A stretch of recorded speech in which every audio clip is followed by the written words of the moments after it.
Welcome to the Norris Group Real Estate Podcast, a show committed to bringing you insights from thought leaders shaping the real estate industry.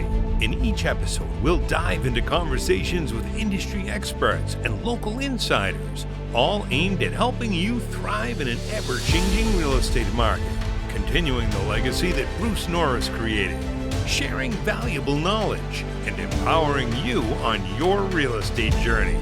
Whether you're a seasoned pro or a newcomer, this is your go-to source for insider tips, market trends, and success strategies. Here's your host, Craig Evans. So let's fast forward a few years. We hit Great Recession. Obviously, the residential market took probably one of the biggest hits of our lifetime. For sure. What did the industrial world go through in that market, that area, and what were the effects? Were the effects the same as throughout the country? Were different in California? What did you see in the industrial market of that? So in the Great Recession, and I talked a little bit earlier about how we did not have the type of liquidation in the industrial market that we did in the 90s. Right. The difference this time was a lot of people, had built opportunity funds. They were sitting on money for like a year, right? And they would come in and say, "Hey, we're buyers of industrial real estate at 8 caps." Mm-hmm. 8% is a capitalization rate for our investor friends. Yep. And the prices were coming down, but they weren't coming down quickly enough. Because the lease rates were also coming down, the cap rates weren't going up as much as investors were hoping to start picking up assets. And so we keep having these meetings, and it turned into, well, maybe we're 7.5 cap buyers. And after a year of these people going to their investment committee, reporting, okay, what'd you buy this quarter? We didn't buy anything. What do you mean you didn't buy anything? You're sitting on hundreds of millions of dollars. You haven't bought anything. And eventually, people started buying again. And at that point in time, there were probably 2 or 3 buyers that were incredibly active in the market that were run by really smart guys. And they were the first groups that, if you had something to sell, they were your first phone call. And for the first 2 or 3 years coming out of the Great Recession, they were buyers of anything they could get their hands on. If you go back and look, it was incredible on the concentration of buyers by this handful of individuals. And so when a lot of people thought that the land market would not come back for 5 or 10 years, in 2008, land started selling again by 2010 and 2011. Wow. And it was off to the races again. And at this point in time, the technology, I think, had caught up with or maybe really it is the infrastructure was starting to catch up with the technology. And, the second wave of the e-commerce boom had begun. And that's, at that point in time, I don't believe Amazon had a single warehouse in California. Okay. For all the Amazon warehouses that you can drive around today and see, and Amazon has been around, since the, mid 1990s, they didn't have a warehouse in California. Wow. And now they're probably the biggest occupier of warehouse space in California. Yeah. I didn't know that because I knew that their ranking in California now was one of the largest space holders there. So that's interesting. Well, so from an industrial side, let's jump forward again. Let's jump into the pandemic, right? COVID hits. Sure. We're 2020, COVID hits. Walk me through what that looked like in industrial side. So there's a good analogy that I like to compare. The founder of Lee & Associates was a guy named Bill Lee, who has since passed away. But he wrote a letter. In fact, if I can find it, I'll send it to you. That in hindsight was just tremendous foresight because he had been a real estate person, his whole life. And he sent this letter out to, all of the agents at Lee & Associates. And I want to say it was 2009 or 2010. It was very early in the recovery process. And he basically said, never in my career have I seen a time when basically everybody is in agreement that the haircut on real estate is about 40%, right? The lenders were basically agreeing to it. the users, the owners, the investors, everybody was saying, okay, that feels about right. And he was like, hey, I know it feels bad right now, but this is tremendous opportunity. And boy, after, he had been through many more cycles than I had, and he was really right, in hindsight, in terms of the tremendous opportunity that happened. So now here we are, we went through COVID. For industrial real estate, here's the crazy thing that happened. For about 2 months when the pandemic started, when the NBA canceled their season and it was like, hey, stay at home for 2 weeks to stop the spread, and 2 weeks turned into whatever, depending on where you're at, right? Now, you do remember I'm in Florida, right? So I do. Yes. That's why I said wherever you're at. And I don't want to go down that road, but clients of mine, were very concerned that their businesses were going to be heavily impacted, and they, to save money, they started laying people off, unfortunately, to keep the lights on. Right. That lasted about 45 to 60 days. In fact, I actually listened to a podcast I did with Bruce right in the middle of that. I think it was June 2020. Okay. And at the time, I joked with Bruce. I said, everybody wants the COVID 19% discount. It was something I had coined at the time, right? Everybody wanted, a discount, right, to rent space. The moment in time that you were able to get a discount on real estate was probably 3 months. Right. That's it.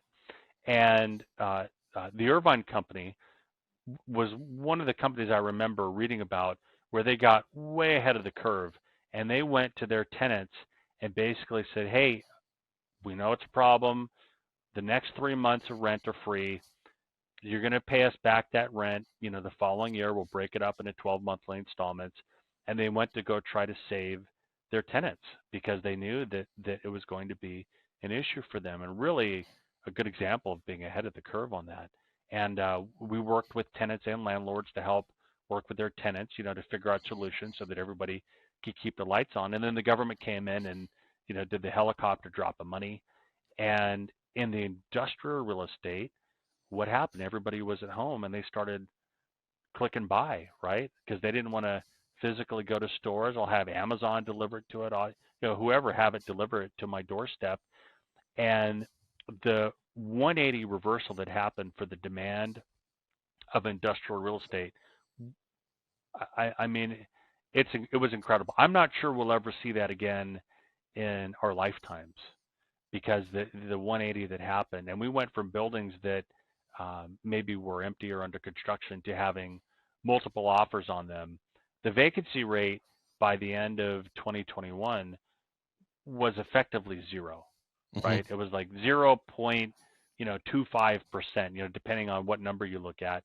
And basically, if you were in the market at that time, some of the only buildings you could look at were buildings that were under construction, because everything that was existing was occupied. I mean, it was just an incredible time in the market. The pricing doubled, the lease rates doubled or even tripled in 2 or 3 years. Well, and that's the interesting thing, because in that process, our main space is residential, single family, multifamily, with the companies, outside the Norris group that I own with Douglas Brook Homes and DBL Capital and all that. And I never forget that with the first week that everything announced on COVID, and our first priority, we're a little over 100 employees, is like, all right, how do I not lay people off? How do I make sure that everybody still has a job? How do I protect people's livelihoods and their families? And we started going into kind of crisis mode, trying to figure this stuff out and working through this within the residential side. Some of us and some of the largest regionals and then some of the big nationals in the country, we were having every other day, we were having, Zoom meetings between us all. And I never forget, within 10 to 14 days, business days, all of a sudden we were literally on a call and we're looking like, well, wait a minute, where's your sales at last week? Where's your sales at? And we're like, we've sold more houses in the last 6 days than we've sold in the last 3 months or the last 3 weeks. What are we talking about? And I never forget, it was crazy because we realized, wait a minute, this is getting crazy.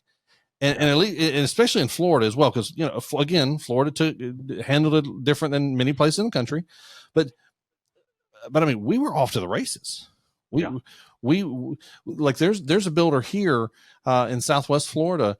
They knew their production rate was in the Tri-County area was about 176 doors a month that they could produce. As far as units. They were pre-selling 280 to 290 a month, knowing that they couldn't sell it. But they had buyers that were putting down 20 and 30% on them.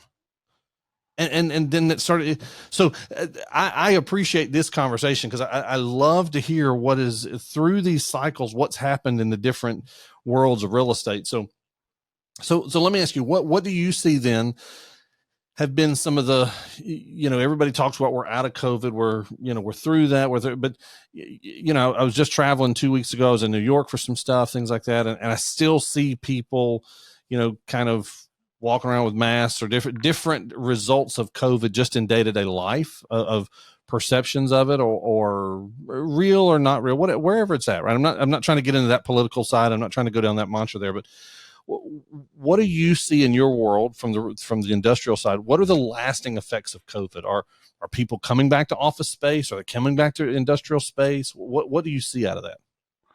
So in the different food groups, right? Call it multifamily, residential, and then retail, office, and industrial. I think at the beginning stages, everybody thought retail was the one that was going to probably get hurt the most, and they definitely took it on the chin the most early. But it actually turns out that office is the sector that has really gotten hit the hardest, because a lot of these companies realized that when they went from work from home and then come back to the office, a few things happened. A lot of people revolted and were like, wait a minute, you told me I was just as productive working at home, and now you want me to come back. I'm not coming back, right? And so there's a lot of companies, including Apple, that have had to compromise with their employees on, like, well, come back 2 or 3 days a week, or, so that's one part of it. But a lot of other companies have realized that, unfortunately, that they could be just as productive with a lower headcount. Yep. And so, like, you see a lot of these technology companies are laying off, thousands of people, right? Because they've realized they can be just as productive.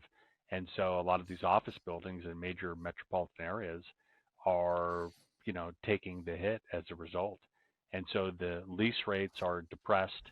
And, if the office building sold in, 99, I'm not 99, but like 2018, 2019, 2020, a lot of them are under significant pressure because the valuations are probably half of what they were during that time. And there have been some recent office buildings in Orange County and LA, and they've sold for half of what they sold for 5 years ago.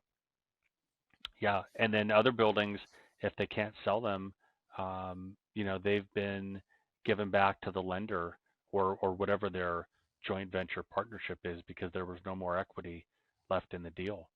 And so that's been probably the sector that you've seen, in major cities in the country really get hit pretty hard. And now they're trying to figure out, well, what do you do with an office building? How do you repurpose it? And I think at first everybody thought, you just, convert it to apartments, right? Which in theory, okay, that's a pretty good idea. I had this explained to me by several different people that it's not as easy as it sounds to repurpose those office buildings into apartments or condos or whatever. And one of the big issues is plumbing. Right? Mm-hmm. In an office building, you might have a central core of restrooms, right? For apartments, condos, you've got to have multiple restrooms in each of those units, and those buildings were not designed to handle that capacity. So you're talking about massive investment to repurpose these buildings. And it will eventually happen when the prices get attractive enough, and that'll be a good thing. The one thing about real estate is it always figures out a way to repurpose itself, and creative people and will go out there and they'll figure it out. On the industrial side, we had a parabolic rise in the price of assets, in what lease rates did. And when anything goes into a parabolic price curve rally, unfortunately, it has to come back to earth a little bit. Right. And so we're in the process of figuring that out on the industrial side. I had a client in 2021 who had to go get another building because their building was so full. And if you remember, during COVID, a lot of the ships stopped coming from China, right? So you had a mix of inventory and warehouses that wasn't moving because retail stores were closed, and product that wasn't coming in from China. Well, when the ships started coming back in, the container ships from, China, Singapore, Vietnam, all over the world into LA and Long Beach, but the stores hadn't fully gotten up and running yet. There was all this inventory that had nowhere to go. And so you would see these industrial buildings, they would have, I think one of my clients, he would have, 50 shipping containers parked, outside of his building, and the city of Eastvale was coming down giving him tickets. He's like, what do you want me to do? I literally have no place to put these. And so everybody had to work with each other. They wound up, getting another building to put that product in. But the ports, if you remember seeing the pictures, it looked like D-Day in France, right? With all the ships off the coast, it looked like a scene out of Saving Private Ryan with all those ships off the coast, trying to get into the ports. And then there were all these other issues that happened, where they couldn't process enough containers at the time. And then, there were even little things like there weren't enough chassis, right, to put the containers on to get them off the ports. There were all different kinds of things that affected that. Well, we've worked through all of that. And at the time, a lot of companies thought that they did not want to have their business model rely on just-in-time inventory, right? Where you only keep the inventory that you have, and you can get anything you need from anywhere around the world in 7 to 10 days, or maybe a couple of weeks if it's coming from overseas. And they went from just-in-time inventory to just-in-case inventory. So people, I think, started taking a little more real estate than they thought they might need just in case. And now there's a little bit of overhang in that space. Amazon's probably, the leading example of that, in terms of the buildings they've put on the market for sublease, and I think the guy that had pioneered and put their whole warehouse logistics infrastructure together, they decided to part ways. I don't know all the details on that, but the level of infrastructure they built out was really tremendous. I mean, it was a model for everyone else, but there's an overhang of inventory. So on the one hand, you'd say, okay, Amazon's got all these buildings on the market for sublease.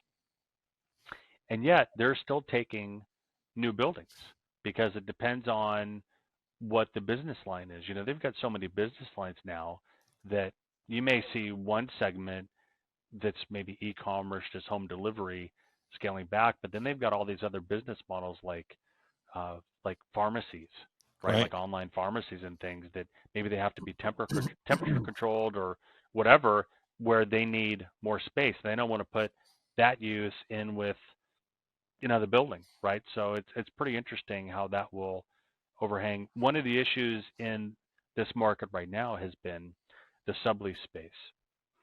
So we were talking about what's the difference this time. So I pulled a stat. So at the end of 2023, for our market, the availability rate was 10.47%, okay? The physically vacant part of that was only 3.9%, okay? But of the, let's call it 10.5% of buildings that are available, half of the buildings are existing, 25% are under construction, and the other about 20-something% are sublease space. Actually, the exact numbers are 54.16% existing, 26.08% under construction, 19.76% sublease. So if you want to think about it, 20%, that's 1 out of 5, right? So if you're a company out looking for space, 1 out of every 5 buildings that you go to look at is a sublease. About 1 out of every 4 is under construction, and 2 out of every 4 is existing, right? Rough numbers, okay? Yeah. So the issue in the market is that a lot of those buildings that are on the market for sublease are leases that were signed in 2018, 2019, 2020, pre-COVID, right? So those lease rates in many cases were half of what the market is, right? So a developer that has a new building under construction that's for rent and they have, pro forma'd it here, the company across the street can rent it out for 20 or 30% less, be thrilled because they're still getting a lot more than what they're currently paying on their lease rate, but it put a de facto cap on lease rates until we can work through that inventory. And so last year, I jokingly with some of my clients called it, I don't know if you're familiar with the 5 stages of grieving. Mm-hmm. Yes. It's the acronym is DABDA, right? And it's denial, angle, bargaining, despair, acceptance, right? And in late 22 and early 23, you could see a lot of the sublease space coming on the market, but the market was still pretty strong. There was lots of deals happening, and I think a lot of people thought we would work through that. But as you started to see the market slow down, everybody has to go through that. It's just a natural human cycle, right? It's not good or bad. It just is, right? Right. And we have to go through that in our own way to get to the point where you can accept that the market has changed, right? And so I think we spent a lot of 2023 going through that. And at the end of 2023, when most of them got to acceptance, the landlords started getting very aggressive on incentives to tenants to lease their buildings.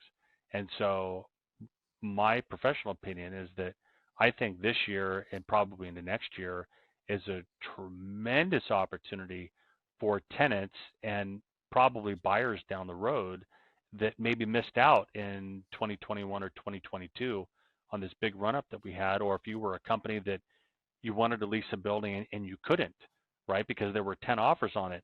Now, if you're a tenant, you can go out and you've got, depending on what you're looking for, 10, 20, 30 Class A choices for buildings to look at, and all the landlords want your deal.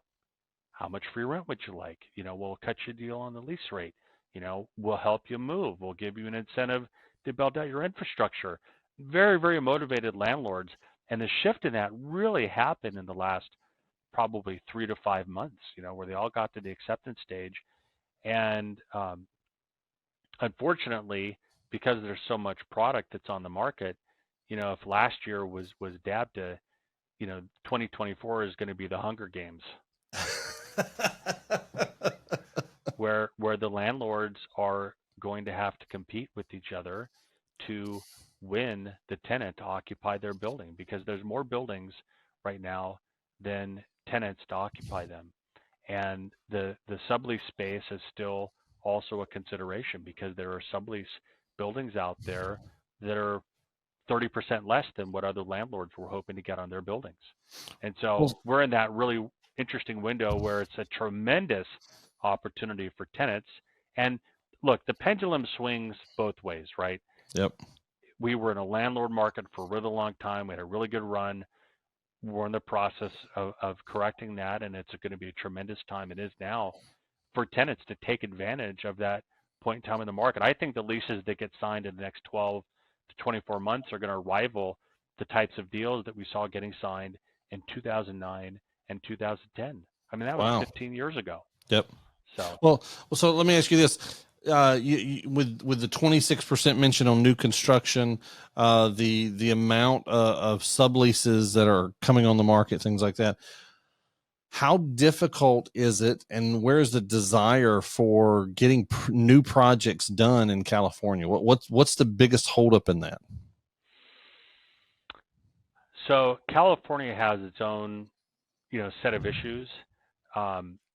The issue today in doing new development in California is that we had such a huge run of development. I mean, if you think about, the thousands of acres of land that have been converted into industrial buildings, a lot of it happened so fast in some cities that there's been some, maybe natural pushback against the speed of that development. And so a lot of cities have started to reconsider their zoning ordinances or put development moratoriums on industrial warehouse space, or making it more difficult to build new industrial space. And there's a lot of driving, factors and competing interests for the reasons for that. The reality is that industrial real estate is still one of the great net creator of jobs. A lot of people would say, "Oh, they're just warehouse jobs." If you haven't been in a state-of-the-art industrial building, like some of these buildings that Amazon has put together, it's incredible the technology that they're using in these buildings. So it takes more highly skilled labor to run these buildings. And, in the past, one of these buildings, let's say it took 200 people to run, right? And I'm not saying Amazon, I'm just talking about in general. Right. 10, 15 years ago. Today it might be 50 or 60, but they're better paid, they're more highly skilled, and some of them probably have to be trained to work with the robots and the automated technology that are running these buildings. Right. So, the jobs and what they do in these buildings today is very different than, what people might think of from 20 years ago. But today, to get new projects developed, there's a few considerations. One is, we were talking about investor capital and lending and the willingness of people to lend. It's very difficult right now to get a construction loan in California to build, or probably a lot, major portions of the country. Some Right. yes, some no. It depends on where you're at. I think Southern California, from an industrial real estate perspective, is probably getting hit on the chin a little bit harder than other markets. There are some markets that are not seeing the type of lease rate reductions and pressure that we're seeing in Southern California. Like there's some markets in Texas that have been a little more resilient than us. But remember, we also had a parabolic rise, Right. in what we saw. So that's kind of a natural correction of what we're seeing. But I think in the future, developing the real estate that we'll need is going to have a lot of issues, from state regulations to local municipalities really grinding down on what they will allow to be developed. There have been a few initiatives at the state level that have started and stopped, trying to basically pass state restrictions on where you can build industrial real estate, and they want to supersede local cities and municipalities on what their zoning ordinances are and where you can build things. I understand where the desire of some of that comes from. You don't want to see a big industrial building with the truck court facing a school playground, right? Right. Nobody wants to see that, right? And so hopefully everybody can get together and work together and figure out a solution that works for everybody, without giving another hurdle for industrial developers to build the real estate that we will need. Right. So, I guess the last question I want to dive into you, especially in the industrial space, for the listeners that we're looking at, for investors that are looking at options, things like that. What do you think is going to be the future of the space that you're in? What do you think the future of that space will be? You mean in terms of what goes inside the buildings? Well, depending on what's going inside, what's the outlook of fulfillment of them? Again, with people staying home, the changing potential uses. We talked about. I mean, we've touched on a lot of that. I guess I would say, what do you see is the biggest outlook for industrial over the next, let's call it 5 years? So, the interesting thing in Southern California, my area is the Inland Empire, if you will, right? San Bernardino, Riverside County, and most of my focus is on the West End, around the Ontario Airport area. But if you think of our area as really as a submarket of the Southern California basin, right? Orange County, LA County, San Fernando Valley, San Gabriel Valley, Inland Empire. A lot of the industrial real estate in Orange County, and especially LA, is older, obsolete real estate, right? The truck courts aren't big enough. The new 53-foot, trailers and rigs, they can't really load those buildings unless you're loading from the street. You know, a lot of those older buildings you have to load from the street because the truck courts are so narrow. Some of those buildings are getting demolished and rebuilt into state-of-the-art facilities. Some of them get torn down and they get converted to residential. And so as you're tearing down real estate, industrial real estate in LA, hopefully we're able to replace it, you know, with real estate in other areas or out here, you know, so that we still have, you know, a job base, if you will. You don't want to tear down your job base and not replace it, you know, with other places that people can work, you know, to make a living and put food on the table. I think that everything that we've seen with Amazon, all of that is here to stay. You know, I think technology has fundamentally changed how we expect to get things. You know, if you buy something today and they can't get it to you in 2 days, it's like why not? Like what's your issue? You know, Best Buy is probably a really good example of someone that decided that they had to beat Amazon at their own game. I don't know if you go to Best Buy at all, but I love Best Buy. I know there are sometimes some issues with customer service that people will complain about inside. I think that used to be an issue for them, but I think they really turned the corner. I love Best Buy. I have their little Total Tech membership, and if I ever have a problem with a device, I just walk right into the store and it's replaced, no questions asked. And if you go on their app, you know, you can buy something, and if they have it in stock at the local store, they'll even deliver it to you same day. You know, and their prices are always competitive, or maybe even a buck cheaper than Amazon. And it's, for a lot of people, it's right down the street. So I think Best Buy is a good example of someone that figured out how to compete, you know, in today's world, you know. Well, but it's an interesting story. Erik, I am so grateful for you spending the time with us. It's been a pleasure to get to know you and spend some time. Like I said, I know you've been a long time part of the Norris Group and the radio show and what we do. So I appreciate you coming on and spend time with me. To all our listeners, I appreciate your time. We've had Erik Hernandez with us today. It's been a great conversation. Erik, again, thank you so much for your time. To all our listeners, we'll look forward to seeing you soon. See you next week. Thanks so much. Have a great day. Bye-bye. Take care. For more information on hard money loans, trust deed investing, and upcoming events with the Norris Group, check out thenorrisgroup.com. For more information on passive investing through the DBL Capital Real Estate Investment Fund, please visit dblcapital.com.